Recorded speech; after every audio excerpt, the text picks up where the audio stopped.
Assassin's Creed Rogue holds such an interesting place among so many different people in the AC community. One thing I've noticed since I've started my channel is that there is a really hardcore following for Rogue. Way more people view Rogue as their favorite Assassin's Creed game than I expected, which is pretty incredible when you consider the history of the game and its development. It made me think, if there's this many people who already love Rogue as it is, can you imagine if this game was actually given the time and resources by Ubisoft like some of the other games in the series got, like Unity for example, which released on the same day? I've always believed Rogue to be criminally underrated, but the more I think about the game and continuously play it for videos, I start to like it more and more. A game that initially wasn't even supposed to exist has ended up becoming the pinnacle of Assassin's Creed for quite a few people. Now don't get me wrong, I think the game is underrated for sure, but it just couldn't be enough for me to hold it in higher regard than most other games in this series. But what if it did get the same treatment that other games in the series got, with new gameplay mechanics and features, a more fleshed out open world, and a longer story? Because Rogue is one of the shortest games in the series, I believe it's the second shortest, but when you really think about it, a game like this had so much potential, but its entire purpose was to give players who weren't making the switch to next gen at the time an Assassin's Creed game to tie them over, while giving a more satisfying conclusion to the North American saga of AC games. And this is the crazy part to me. Assassin's Creed Rogue did not begin development until March of 2014. You know when this game was released? November 11th, 2014. That is 8 months of development at best, really. 8 months. By far the shortest development cycle of any of the mainline Assassin's Creed games. So when you look at the final product, it's extremely impressive that they were able to deliver this in that amount of time. And the studio behind it, Ubisoft Sofia, is a co-development studio. Usually they'll help the big boys like Montreal or Quebec with their games, or they'll be in charge of the DLCs. In fact, Sofia, prior to Rogue, was behind Liberation, and here they are given their first mainline title to develop, and they're only given 8 months to make it work. Granted, they still had some help from the other studios, but that sounds like one stressful situation to be in. So not only were they super restricted on development time, but this game had to be ready at the same time as Unity. There's no way they could have delayed this game because that would ruin Ubisoft's entire plan of having Unity be for next gen and Rogue for the previous gen available on the same day. And keep in mind, Unity at this point was already being worked on for years. That's one side of it. The other side of it is how little this game was marketed. Assassin's Creed Rogue was officially announced in August of 2014. That's 3 months before the game is released. 3 months. Some people might have not even known this game existed because of how little marketing there was. And to give you some perspective, Unity was announced in March of 2014, when Rogue had only just started development. I mean, AC Mirage was officially announced, what, 7 months ago? And we still haven't even seen gameplay for that. Imagine if they just released it in December after only just announcing the game in September. Steven Piovesan, the man who voiced Shay Cormac in the game, literally went around in conventions wearing an Assassin's Creed Rogue shirt to try and help market the game and do his part. Because nearly all of the marketing budget went to Unity, since that was really the game Ubisoft cared about. Where is this guy? And then I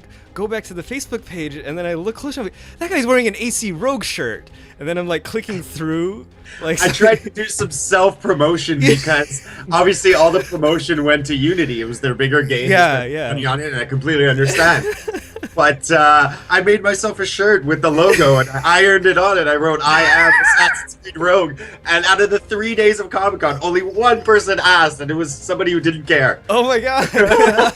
Unity was like the favorite son, while Rogue is the forgotten child, just trying to get dad's attention. And of course it made sense. Unity was worked on for far longer than Rogue, and had some of the best graphics of the new generation we had ever seen at the time, while Rogue seems to have been more of a last-minute decision. So maybe, just maybe, Rogue could have been given the proper time and planned for release after Unity, with graphics on par with Unity, new gameplay mechanics, a generally more fleshed out and longer game, instead of being the game living in Unity's shadow. But perhaps because this was a smaller game and not given as much time, that's what gave Ubisoft Sophia creative freedom and allowed them to be different with a Templar protagonist at the helm. Which, at the end of the day, is what a lot of people really like about Rogue in the first place. It's a unique story that you won't find in any other AC game now, or likely ever. I think because gameplay-wise they knew it was gonna have to be very similar to Black Flag, that they had to make other areas of the game feel very different, especially in the narrative. That makes a lot of sense to me, and it's too bad that a bold and different idea like this wasn't given the same time and resources that most of the other games were. But not even from a game standpoint, I can't imagine this game initially sold very well, releasing on the same day as Unity. And the fact that Ubisoft never gave official numbers for Rogue's sales, instead just releasing the combined number with Unity's sales, tells me that it's likely numbers they weren't too proud of. Because realistically here, most people aren't going to buy 2 new Assassin's Creed games on the same day. And when you're giving people a choice between Rogue and Unity, well, first of all, Rogue was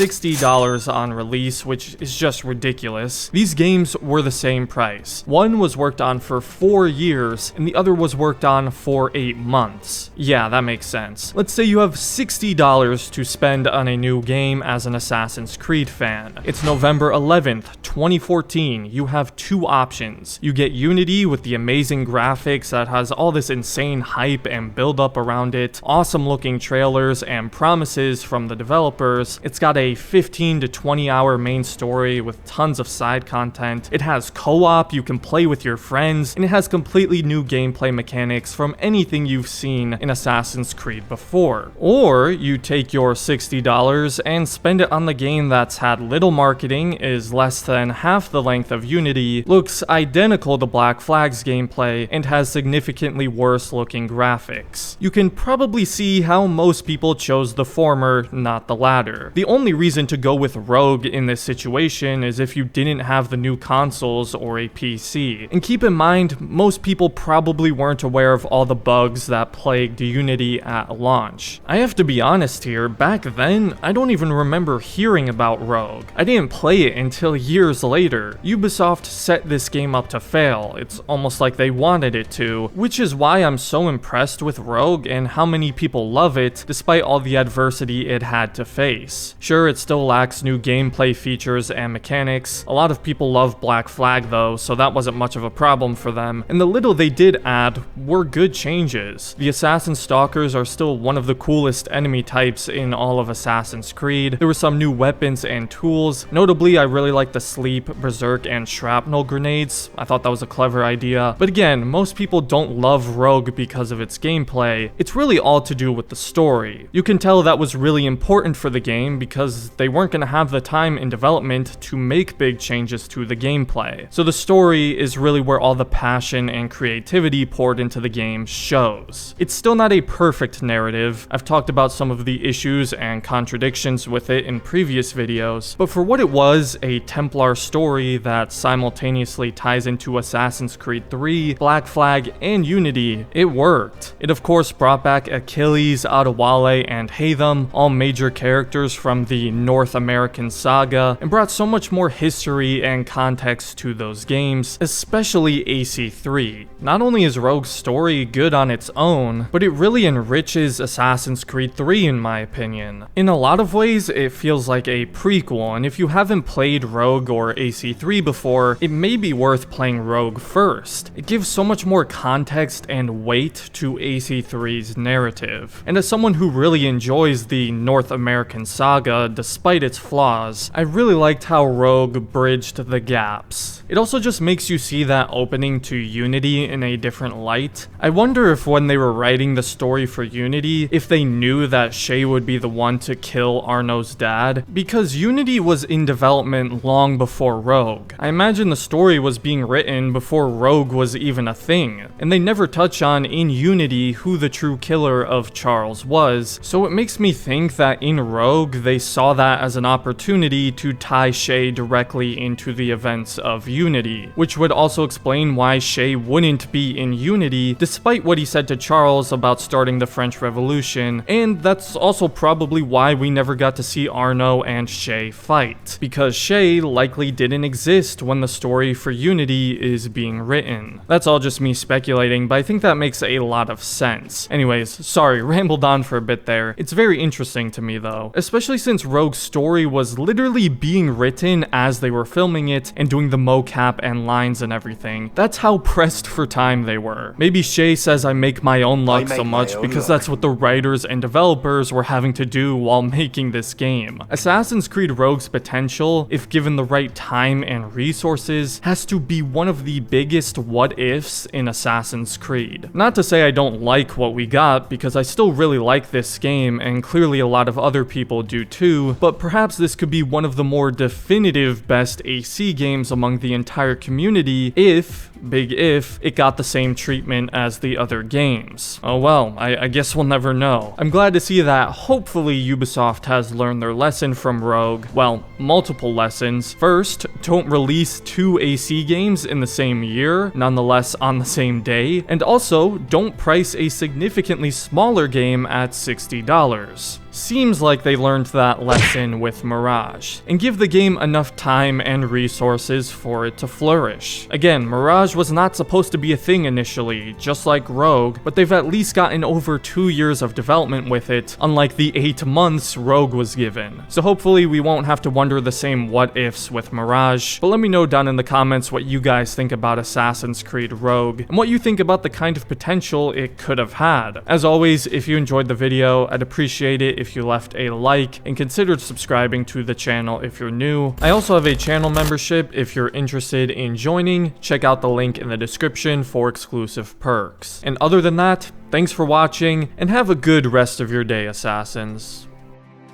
Well, we're talking about Rogue, so I guess have a good day, you Templar scum. I'm just kidding, I love you guys. Thanks for your help, Captain Cook. You're welcome, Captain Cormac. Sailing with you is certainly, interesting. Well, trouble does seem to find us, it's true. Tell me the truth. Are you fellows with a larger organization? The Board of Admiralty. You take your orders directly from His Majesty, don't you?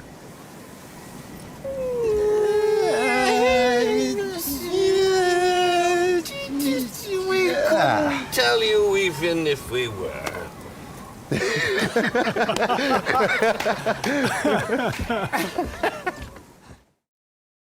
I make my own luck.